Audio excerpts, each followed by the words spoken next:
And then you see the politics of it also was sieved through, even to the children at the time, who was responsible.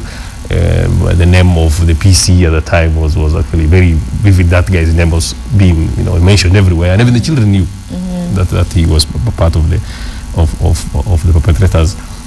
And then mainly that story, and having lived through and watched from when you're young and you've been living with people who are orphans, and you see all these, then that culminated into first a play called In the Eyes of the Meow, yes, which is actually the play is being told through the eyes of a cat, and then to the Blood on the Runway.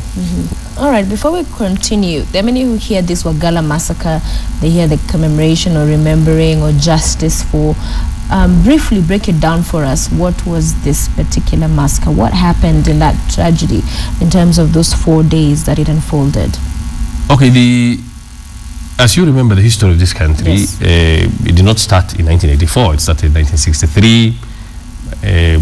When Kenya became independent, the North decided they were not going to be part of it. And if you look at the history, the trend is that there was sort of build up to something, build up to things like Wagalla was going to happen, because in the 1980s there was the burning of Garissa, where a lot of people were killed. In 1978 there was Malkamari in Mandera, where a lot of people were killed. So killing of people was almost like a normal thing, so when Wagalla took place, I think there was mainly a misunderstanding between clans and sub-clans of the Somali who live in Wajir. Yes. And that's a normal thing. It's still happening up to today. Yeah. But I think there was also another agenda at place, because people were, what happened cannot be explained as a reaction to insecurity.